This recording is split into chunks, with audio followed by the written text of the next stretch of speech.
Hello दोस्तों, आज इस वीडियो में हम कुछ खास तरह के हिंदी वाक्यों को अंग्रेजी में अनुवाद करना सीखने वाले हैं। जैसे कि सबसे पहला वाक्य है मैं दौड़ नहीं सकता। इसी प्रकार का दूसरा वाक्य है तुम तैर नहीं सकते।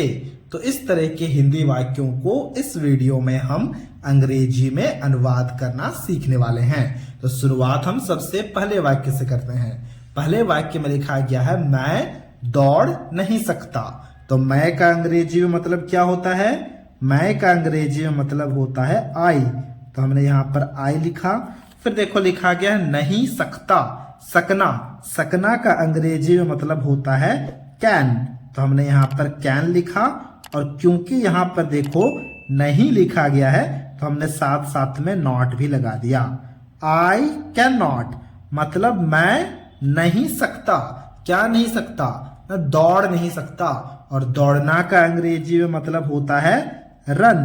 तो हम यहाँ पर रन लिखेंगे। तो ये क्या बन गया? ये बन गया आई कैन नॉट रन मतलब मैं दौड़ नहीं सकता। इसी प्रकार से अगले वाक्य को भी हम ट्रांसलेट करेंगे। अगले वाक्य में लिखा गया है तुम तैर नहीं सकते। तो तुम का अंग्रेजी में मतलब होता है यू। तो हमने यहाँ पर यू लिखा। और यहां पर भी देखो लिखा गया है नहीं सकते। तो सकना का कैन होता है। तो हमने यहाँ पर कैन लिखा। और क्योंकि नहीं लिखा गया है तो साथ में नॉट भी लगाना होगा। तो हमने यहाँ पर नॉट भी लगाया। यू कैन नॉट मतलब तुम नहीं सकते। क्या नहीं सकते? ना तैर नहीं सकते। और तैरना का अंग्रेजी में मतलब होता है स्विम। तो हमने यहाँ पर स्विम लिखा। ये क्या बन गया? ये बन गया यू कैन नॉट स्विम मतलब तुम तैर नहीं सकते। इसी प्रकार से अगले वाक्य को देखना। अगले वाक्य में क्या लिखा गया है ना? अगले वाक्य में लिखा गया है वे मदद नहीं कर सकते। अब वे हो या फिर वे लोग हो, हम अंग्रेजी में हमेशा दे शब्द का प्रयोग करते हैं। तो हमने यहाँ पर वे के लिए दे लिखा। ठीक है।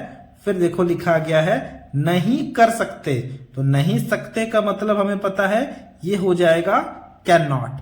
तो हमने यहाँ पर लिखा दे कैन नॉट मतलब वे नहीं सकते। क्या नहीं सकते? ना मदद नहीं कर सकते। मदद करना इसका अंग्रेजी में मतलब होता है हेल्प। तो हमने यहाँ पर हेल्प लिखा। तो ये क्या बन गया? देखो ये बन गया दे कैन नॉट हेल्प मतलब वे मदद नहीं कर सकते। इसी प्रकार से अगले वाक्य को देखना। अगले वाक्य में लिखा गया है वह झूठ नहीं बोल सकता। तो यहाँ पर जो वह लिखा गया है उसके लिए हम ही लिखेंगे। ही क्यों?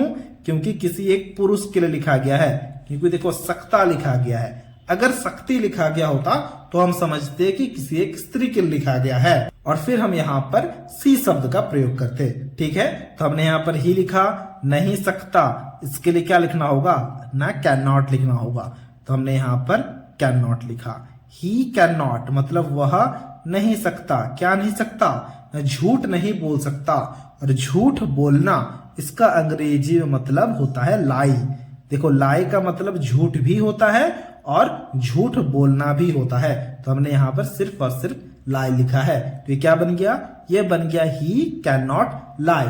और देखना कभी कभी यहाँ पर जो कैन नॉट लिखा गया है ना, इसको शॉर्ट फॉर्म में ऐसा लिखा जा सकता है। क्या ना? कांट। CAN यहाँ पर एक एपोस्ट्रोफी और फिर यहाँ पर टी लगा देंगे। तो ये बन जाएगा कांट, कैन नॉट का शॉर्ट फॉर्म। ठीक है। इसी प्रकार से यहाँ पर अगले वाक्य को देखना। अगले वाक्य में लिखा गया है हम जा नहीं सकते। हम हो या फिर हम लोग हो, हम हमेशा वी शब्द का प्रयोग करते हैं इनके लिए। तो हमने यहाँ पर वी लिखा। नहीं सकते क्या लिखना होगा?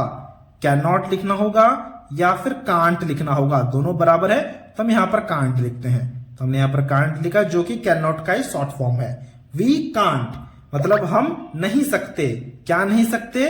न जा नहीं सकते। और जाना का अंग्रेजी में मतलब होता है गो। तो हमने यहाँ पर गो लिखा। वी कांट गो यानी कि हम जा नहीं सकते।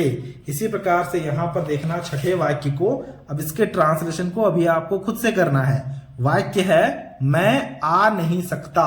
अब इसके ट्रांसलेशन को अभी आपको खुद से करना है और हमसे कमेंट बॉक्स में शेयर करना है। अब यहाँ पर जो आ लिखा गया है ना, यानी कि आना, और आना का अंग्रेजी में मतलब होता है कम। मैं यहाँ पर लिख देता हूं ताकि आपको ट्रांसलेशन करते वक्त कोई भी प्रॉब्लम ना हो। अब ट्रांसलेशन को खुद से करना है और हमसे कमेंट बॉक्स में शेयर करना है। तो ये था आज का वीडियो। अगर आपको ये वीडियो अच्छा लगा है तो इस वीडियो को एक लाइक जरूर से जरूर कर देना, और कुछ इसी प्रकार के वीडियोस को देखने के लिए आप हमारे चैनल को भी सब्सक्राइब कर सकते हो।